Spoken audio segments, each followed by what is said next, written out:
I'm Mickey and welcome to my forward fold yoga technique session.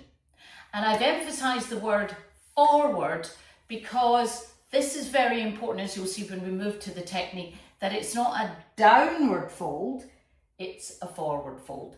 Now, I teach yoga to hundreds of people in London. I'm based in London every week.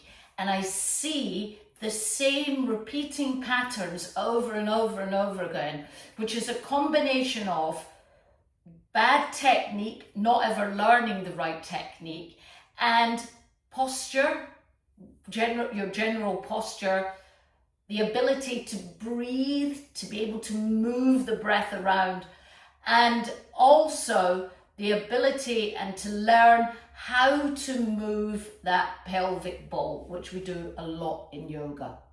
Now, you've noticed there I didn't use flexibility or strength, because flexibility and strength are not the top requirements of forward folding, because we're working on technique. Whether you're very flexible and strong or whether you're not so flexible and not so strong doesn't really matter when you're learning the technique, and that'll unfold. So let's begin with a cat and cow as a nice warm-up.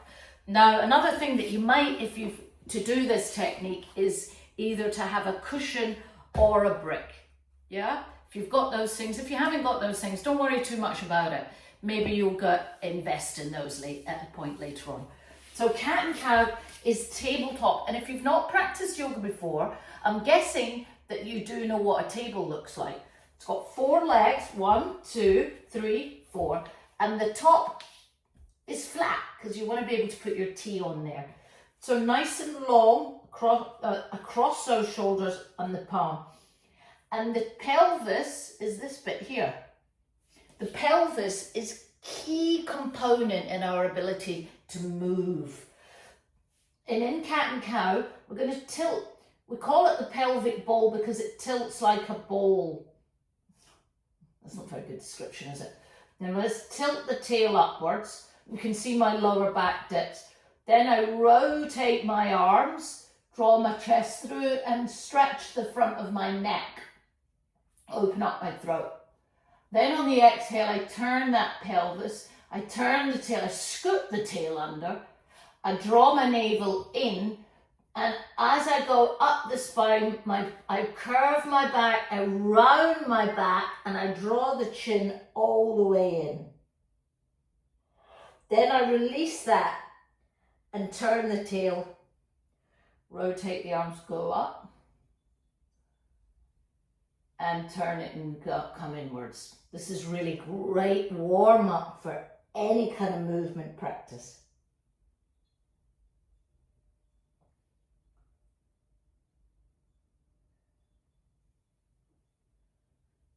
And then I'm going to sit back on my heels, tuck the toes under and sit into what is called toe squat. Now don't worry if your toes are going,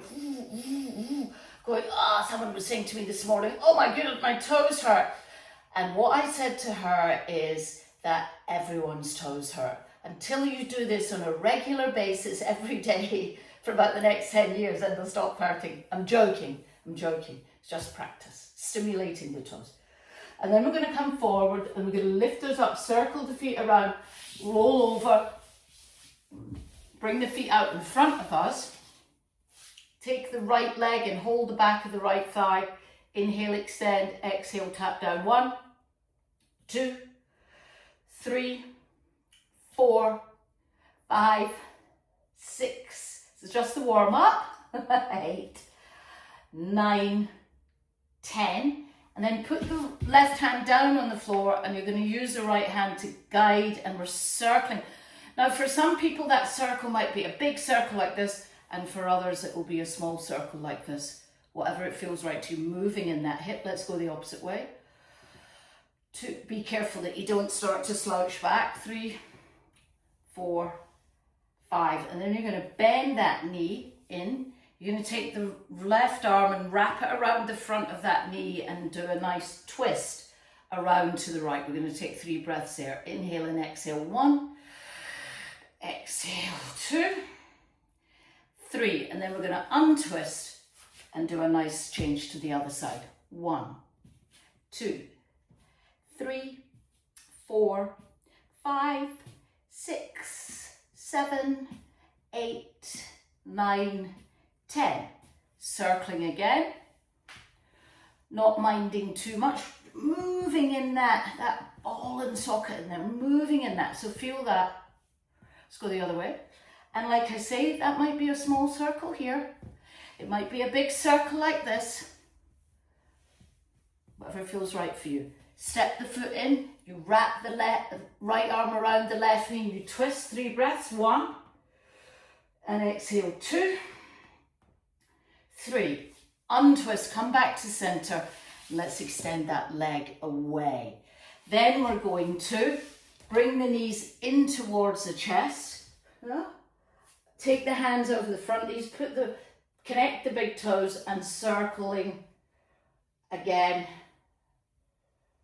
to bring the knees in on the exhale. 4, 5, and then the other way. 1, 2, 3, 4, 5. Then you're going to take the hands behind the thighs and we're going to roll up and down the back. Inhaling when you come up, exhaling back, inhaling up, exhale back, inhaling up, exhale back, inhaling up and hold. Yeah. Then you're going to take the hands inside and look the index, the middle finger around the big toes. Extend the legs out. Now for most people, those legs will look a little bit like this. Yeah. Then bring the heels down to the floor. And this is quite crucial, this part with the forward fold. You're going to slide the legs away and notice how, as I slide my legs away, I tilt my pelvis forward and I'm in this position. I'm going to move back a little bit so that you can see. So what I did there, I'm going to show that again. We went from this to this. I brought my hands inside, I looked them. Maybe your legs are straight, maybe they're bent, probably bent, heels down. But the crucial part is what's happening here. So I'm sliding that away. And I'm looking forward like this. Now what happens to lots of people is that those feet are too far away. And they start doing this. And it becoming very round here. So which means that you're actually doing this. And of course we don't want to do that. We want to keep our elbows back there. So you can either hold here, just look forward. As a technique, I'm going to turn 3/4 on. You're going to bring your fingers to the floor. Now roll the shoulders out the way. Keep that tilted here. When that pelvis is in the wrong position, for example, it's slightly scooped under like this, because it depends on your posture, then you're going to find this very hard because you're doing this and you're really up against it. I'll turn up to the side. If that's you, I want you to do this. Roll the shoulders up towards the ears, roll the shoulders back and down. And perhaps your fingers will go here and perhaps you will only get to here. Fine. This is the right technique. This isn't the right technique. I mean, it's not the right technique for doing lots of stuff. So we want to get rid of that. And we want to walk those fingers forward. And for some people, their forearms will be able to get down, great. And if your forearms are down, brilliant, but don't make it like this. Keep them away. Then we're going to walk wherever you are with that. We're going to walk those fingers to that right leg. And my fingertips are either side of that right leg. Again, I'm going to draw the shoulders back and I'm straightening my spine. So I'm lifting and the fold is happening from back here. And as I go forward, I'm trying to get my right rib to touch the right thigh. So when I go forward, the space you can see between here and here is getting smaller and smaller and smaller and smaller. Now if I round my back, that space never gets smaller. And I see this all the time, looking at your kneecap, when you should be looking forward. Yeah? So rib towards thigh. And then let's walk over to the other side. You can see that my pelvis is tilted forward, and that I'm going to turn around so you can see from this view that my pelvis is tilted forward.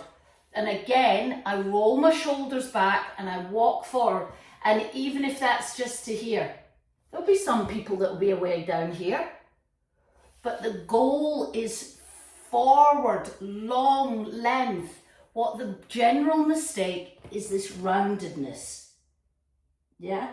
Don't worry about, because that means I'm doing that. Just really think this through. What I'm trying to get you to realize is that please don't try to do your yoga technique in the easiest way.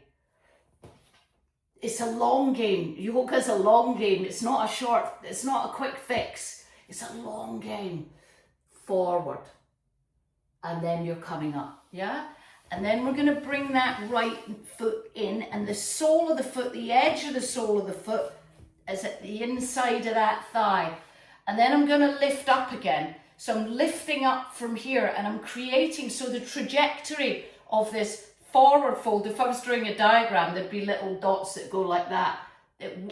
So I'm going forward, I'm going up, then I'm going over, and that's what gives me the length. When I'm not doing that, and I'm doing that, you can see the same thing again. I'm looking at my kneecap and I'm going down, I'm doing this, going like this. It's never going to happen. Up, and again, just let the hands land. Just let them land. They don't need to be on that foot. Let the hands land, or even either side, and go forward again. Yeah. And what this gorgeous fold does is it gives you this lovely extension here in the lower back, where lots of us get very stiff. And then we're going to come up and we're going to switch it and go to the other side. So the left edge of the left foot, the inside, up, think up, then go that, think that, imagine you're trying to get something that's over there, you're trying to catch it. And then you just let the hands land down, and you draw the shoulders back from the ears, and you're trying to get that rib to touch the thigh, which with this technique, one day it will. And then come up again and release the leg away. Yeah? How brilliant is that? We're going to move up the ladder now in terms of technique, and we're going to look at Padmasana, which is lotus posture. The reason is it's similar techniques, and now we're quite warmed up in the hip, it's a good opportunity to do it. So we're going to go back to the right leg, and we're going to take hold of that right heel. We're going to lift, look how high I'm lifting it. Then I'm crossing it over, and instead of what we usually do is that left foot lands on that thigh, and then it's really uncomfortable, and you're like that. You want to get that heel up as high as you can, right up there in that hip, so that the knee starts to turn inwards and face forward. And that's how you see people do that, and they catch that foot, because the foot's got to be hanging over the side for me to catch it. Again, inhale, exhaling forward. Now, if this isn't available for you, all you've got to do, bring it up here. You can either hold the elbow like this, yeah, and go forward. And this lovely heel goes into my digestion there. It massages my colon. Oh, it's great for digestive stuff, constipation. Yeah, forward. Or you can take that foot and slide it underneath there and go forward. Yeah. And then we're going to get that foot, we're going to release it. So the foot is either, you're going to bring the foot out, we're going to keep it up, then we're going to put it back up there again. Step that left foot in. And again, if this isn't available, your next thing is to slide that under there. So this will be what most people will be doing. Then that left arm goes around the front and you can catch the hands. And this time we're going to round the back and bring the chin in. Drawing the shoulders down the back. 3, 4, and on 5, release. And come up, release. Let's go to the other side. So you bring the left foot in. So again, the heel's nice and high. The first one, we're bringing that foot all the way over. You're traveling that left hand around. Whoops. Left hand travels around and it hooks the big toe, or, so it hooks the big toe, or you hold the foot and it takes the elbow. Inhale, exhale, fold. Keep the shoulders away from the back. Shoulders away from the ears. 4, and on 5, inhale up. And then the next move is you bring that foot, the right foot in, and maybe you slide the left foot behind the right ankle. Practice this for a couple of weeks and you'll be there. Then you go forward with it and you catch the hands. And you could use a strap if that's too far away. 2, 4, and then on 5, release. Inhale, come up. Exhale, extend the legs up. Give those legs a nice shake. Now that technique is something that I want you, when you're doing your full sessions, your classes, take it into the studio with you. Be aware of that. The rib towards the thighs, the shoulders away from the ears, and yeah. Harry on. Good, happy practicing. I want to hear from you. Let me know how you get on.